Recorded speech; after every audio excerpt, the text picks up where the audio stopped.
Cerita berawal setelah Nalan Yanran mengetahui bahwa pahlawan yang telah menolongnya adalah Xiaoyan. Xiaoyan sedikit tersenyum saat dia melihat wajah cantik itu. Dipenuhi dengan ketidakpercayaan, suaranya menjadi jauh lebih lembut saat dia menanyakan apakah dia baik-baik saja.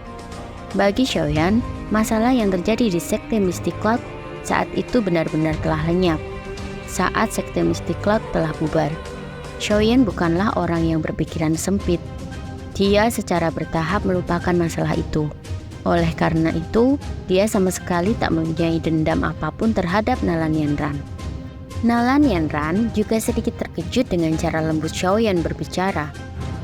Dia jarang melihat Xiaoyan berbicara dengannya dengan cara yang begitu tenang. Dia tidak menyangka akan bertemu Xiaoyan lagi di tempat seperti ini. Di sisi lain, orang-orang dari Spirit Gate yang merasa terganggu dengan kedatangan Xiaoyan, mereka tampak dipenuhi dengan amarah. Mereka meminta Xiaoyan untuk tidak ikut campur dalam urusannya. Xiaoyan tak menghiraukan omongan-omongan dari orang Spirit Gate, dan ia terus berjalan ke arah Nalan Yanran dan melirik energi berwarna hitam yang terjalin di sekitar tubuhnya. Xiaoyan lantas mengerahkan api hijau giok dan perlahan menyalurkannya ke tubuh Nalan Yanran untuk menghapus douki hitam tersebut. Saat proses penghapusan energi hitam di tubuh Nalan Yanran, orang-orang dari Spirit Gate bergerak tiba-tiba dan berniat menyerang Xiaoyan. Namun, dengan kekuatan Xiaoyan saat ini, ia mampu dengan mudah membaca semua pergerakan tersebut dan langsung melakukan serangan balik. Dalam sekejap, Xiaoyan berubah menjadi bayangan kilat dan muncul tepat di hadapan mereka. Angin tajam yang terbuat dari tinju-tinju tiba-tiba datang dan dengan kejam mendarat di baju besi di permukaan tubuh mereka hingga membuat orang-orang dari Spirit Gate terpental ke arah belakang dengan keras. Membuat Nalan Yanran terdiam dan tidak bisa berkata-kata.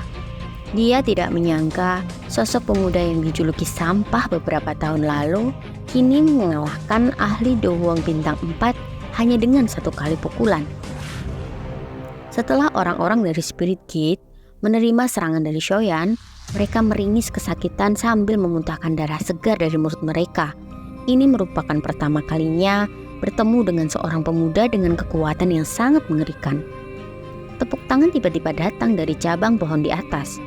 Seorang pria dengan bekas luka di wajah perlahan berdiri. Dia adalah pemimpin dari kelompok tersebut. Tatapannya terfokus pada Xiaoyan saat ia mengungkapkan senyum jelek. Dia lantas berkata, "Apakah kamu yang bernama Xiaoyan?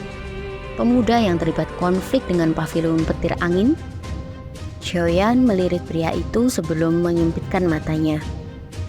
Dia menyadari kalau orang ini jauh lebih kuat dari orang sebelumnya. Ada perbedaan besar dalam kekuatan antara dia dan orang-orang sebelumnya. Nalan Yanran pun memberikan isyarat ke arah Xiaoyan untuk berhati-hati terhadap orang tersebut. Xiaoyan pun berkata kepada Nalan Yanran, kenapa orang-orang dari Spirit Gate datang menyerangnya. Ada labirin alami di luar gunung mata surga. Jika seseorang tidak dapat menyadarinya masuk, kemungkinan besar ia akan terjebak di dalamnya sampai gelombang energi itu selesai. Nalan Yanran pun lantas menunjukkan rubah putih yang sedang ia bawa dan kemudian menjelaskan kalau rubah putih ini bisa menunjukkan jalan keluar dari labirin dan ilusi yang terpasang di area pegunungan mata surgawi. Rubah putih ini bisa menuntun jalan ke arah kolam darah surgawi. Hal inilah yang membuat orang-orang dari Spirit Gate datang menyerang untuk mendapatkan rubah putih ini. Ketua dari Spirit Gate mengatakan kalau dia tidak tertarik dengan rubah putih tersebut. Dengan kekuatannya sendiri pun, ia mampu mencapai kolam darah surgawi tanpa bantuan rubah itu. Tetapi orang-orang itu membutuhkannya. Karena dia sudah berjanji untuk membawa orang-orang itu, maka dia tidak punya pilihan lain selain merebut rubah itu. Dia lantas berkata ke arah Xiaoyan, "Sebaiknya kau segera menyerah. Aku Wang Chen bukanlah seseorang yang mudah kau kalahkan." Nalan Yanran tercengang saat mendengar nama itu. Dia sangat mengetahui kalau Wang Chen merupakan salah satu jenius dari pavilion musim semi. Menurut kabar yang beredar, Dia bahkan mampu bertarung seimbang dengan beberapa ahli Dozong. Oleh karena itu, Nalan Yanran tidak yakin bisa menang melawan mereka dan menyarankan kepada Xiaoyan untuk menyerahkan rubah putih itu daripada harus terlibat pertarungan dengan Wang Chen. Karena Wang Chen merupakan ahli puncak tahap Do Huang. Xiaoyan tidak menunjukkan rasa takut sedikit pun terhadap Wang Chen. Dia lantas mengatakan kepada Wang Chen kalau dia tidak akan menyerahkan rubah putih itu. Karena Xiaoyan menolak, Wang Chen pun seketika tersenyum dingin dan ia melancarkan pukulan berlapis doki kegelapan ke arah Xiaoyan. Tetapi Xiaoyan dapat menahan serangan tersebut dengan api hijau giok miliknya. Ketika Xiaoyan dapat menangkis dan menahan serangan itu, seketika Wang Chen mundur ke belakang. Ia segera menghapus jejak api hijau giok yang tertinggal di tangannya. Setelah pukulannya dapat ditahan oleh Xiaoyan, Wang Chen pun menyadari kalau ternyata Xiaoyan memiliki api surgawi yang sangat kuat. Karena merasa tidak bisa mengalahkan Xiaoyan, Wang Chen pun melarikan diri dan berkata kalau masalah tersebut akan diselesaikan setelah tiba di kolam darah surgawi. Nalan Yanran pun memandangi Wang Chen yang dengan cepat mundur hanya karena satu pertarungan singkat. Matanya yang cantik menunjukkan keterkejutan. Nama Wang Chen sebenarnya sudah cukup terkenal. Hampir tidak ada orang yang selevel dengannya di generasi yang sama. Apalagi orang ini haus darah dan kecanduan perkelahian. Selain itu, ia memiliki bakat yang sangat luar biasa dan kekuatannya tumbuh dengan sangat cepat. Dengan mengandalkan kekuatan pavilion musim semi, ia suka bertarung dengan beberapa ahli dari kelas Dozong. Orang lain takut dengan kekuatan pavilion musim semi. Namun tidak disangka, hanya karena pertarungan singkat, ia dibuat mundur oleh Xiaoyan. Xiaoyan hanya mengembuskan nafas dengan lembut setelah ia melihat Wang Chen dan yang lainnya melarikan diri dalam kesengsaraan. Dia berbalik dan menatap Nalan Yanran. Untuk sesaat, dia tidak tahu apa yang harus dia katakan. Suasananya segera menjadi sunyi yang memalukan. Dia lalu bertanya kepada Nalan Yanran, apakah ia berencana untuk pergi ke kolam darah surgawi? Nalan Yanran pun menjawab kalau dia memang ingin pergi ke tempat tersebut. Meskipun kesempatannya untuk mencapai tempat itu sangatlah kecil, dia menganggap perjalanan ini sebagai latihan. Xiaoyan menggosok tangannya dan tiba-tiba merasa sedikit terkekang. Dia sedikit ragu-ragu sejenak sebelum bertanya, kenapa kamu sendirian di tempat berbahaya seperti ini? Nalan Yanran menyadari kalau Xiaoyan sebenarnya sedang menanyakan gurunya. Nalan Yanran pun menatap Xiaoyan dan memberitahu kalau gurunya juga berada di tataran tengah. Dia sedang melakukan latihan tertutup. Oleh karena itu, saya keluar sendiri dan mendapatkan pengalaman. Gurunya juga berpesan untuk tidak memberitahu keberadaannya kepada siapapun, terutama kepada Xiaoyan. Setelah mendengar itu, Xiaoyan hanya tersenyum dan tidak memaksa untuk memberitahu keberadaan gurunya. Karena tujuan mereka sama, Xiaoyan mengajak Nalan Yanran untuk pergi bersama. Dengan begitu, Nalan Yanran tidak perlu khawatir jika bertemu dengan ahli tingkat tinggi dan magical beast yang mencoba menyerangnya. Di dalam perjalanannya menuju kolam darah surgawi, Nalan Yanran memberitahu Xiaoyan tentang pegunungan mata surgawi yang dikuasai oleh magical beast yang biasa disebut dengan suku bintang ajaib. Suku bintang ajaib ini disebut juga dengan suku tikus penelan emas. Meskipun kebanyakan dari mereka adalah magical beast peringkat 2-3, jumlah mereka sangat besar, sehingga itu cukup menakutkan. Tentu saja inti sebenarnya dari suku tikus penelan emas ini masih anggota yang bisa berubah menjadi bentuk manusia. Mereka adalah pengendali sejati Gunung Mata Surga. Dikabarkan bahwa pemimpin suku ini juga telah mencapai peringkat 7. Kekuatannya sebanding dengan bintang 6 elit Dozong. Keberadaan suku tersebut sempat memicu terjadinya pertempuran besar di masa lalu.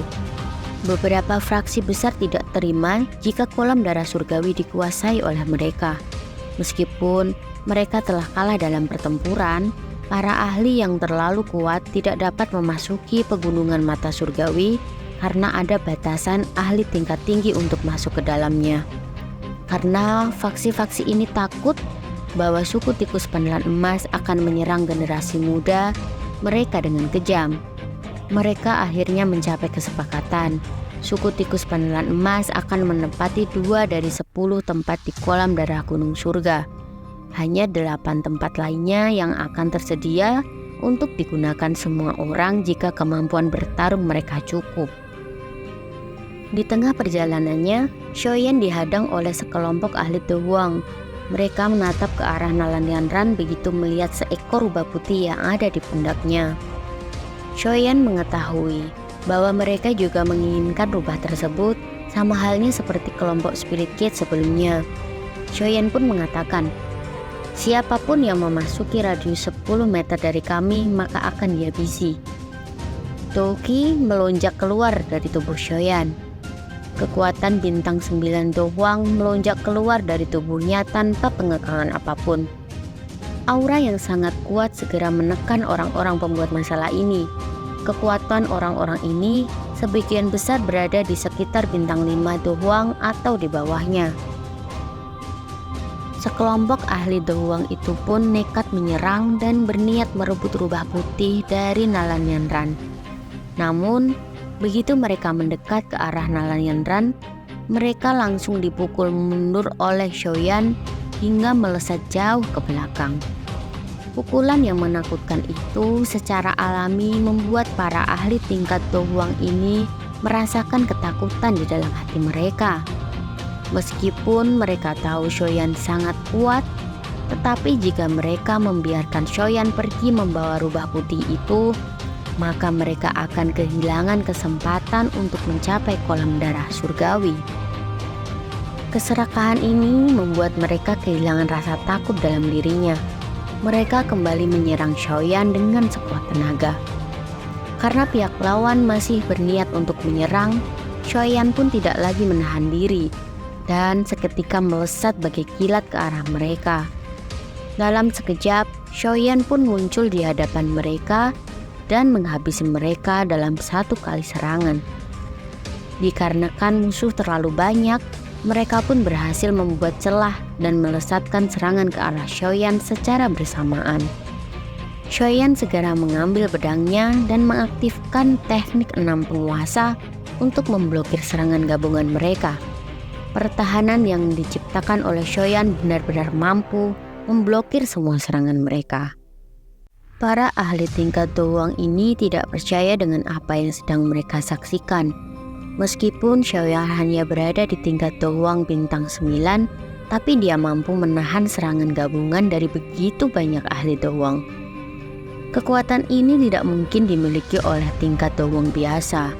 Sesaat kemudian, Xiaoyan meminta Nalanianran untuk pergi terlebih dahulu, sementara Xiaoyan akan menahan mereka dan mencoba mendekat. Dengan ekspresi ragu, dia pun mengangguk dan bergegas pergi. Setelah kepergian Nalanianran, Xiaoyan mengeluarkan tohui hijau giok miliknya dan mengalirkan ke pedang besar yang ada di tangannya. Para ahli yang menyaksikan itu dapat merasakan tekanan yang sangat menakutkan. Ketika mereka mencoba melarikan diri, Xiaoyan tiba-tiba bergerak sambil melesatkan tebasan pemecah tsunami dengan kecepatan yang sangat tinggi. Dalam sekejap mata, tebasan itu menghantam para ahli itu yang menyebabkan mereka terluka. Dengan kekuatan Xiaoyan saat ini, daya hancur yang tercipta dari teknik tebasan itu sangatlah mengerikan. Bahkan, ahli tingkat Do Huang puncak pun tidak akan sanggup untuk menahannya secara langsung. Setelah mengakhiri pertempuran tersebut, Xiaoyan bergegas menyusul Nalanianran. Namun begitu Xiaoyan ingin melangkah, suara lelaki tiba-tiba muncul dan mengatakan, "Anak kecil, kamu benar-benar kejam, telah menghancurkan semua orang ini. Namun, apakah kau berencana pergi begitu saja setelah mengubah tempat ini menjadi berantakan?" Langkah kaki Xiaoyan berhenti. Dia menoleh, hanya untuk melihat seorang lelaki tua berjubah abu-abu dengan penampilan yang agak rendah hati berdiri di cabang pohon di sampingnya. Pria itu menatap sambil tersenyum. Keterkejutan muncul saat Xiaoyan mengetahui kalau lelaki tua itu berada di tingkat Dozong. Mata Shoyan segera menyempit setelah ia melihat pria tua berjubah abu-abu itu. Bukankah seharusnya para ahli di atas tingkat doang tidak diperbolehkan masuk area pegunungan ini? Shoyan menatap tajam kepada pria tua yang tampaknya sangat rendah hati itu. Ia berpakaian serba abu-abu. Sesaat kemudian, ia akhirnya tersenyum, menangkupkan kedua tangannya dan seraya dengan sopan bertanya, "Apakah senior sesepuh dari suku tikus penelan emas?" Pegunungan mata surgawi memiliki efek menekan orang yang terlalu kuat untuk memasukinya. Namun, kekuatan pria tua di depannya ini telah melebihi batas itu. Sepertinya dia bukanlah seseorang dari dunia luar. Dalam hal ini, dia harus menjadi ahli yang lokal. Selain itu, seluruh gunung mata surgawi adalah wilayah suku tikus penelan emas. Sepertinya orang ini adalah seorang dari suku tikus penelan emas. Nah guys, itu tadi pembahasan tentang alur cerita Battle to the Heaven Season 5 episode 99 part 1. Like kalau kalian suka sama video ini ya. Dan jangan lupa untuk nyalain notifikasinya supaya nggak ketinggalan update konten-konten di channel ini. Bye!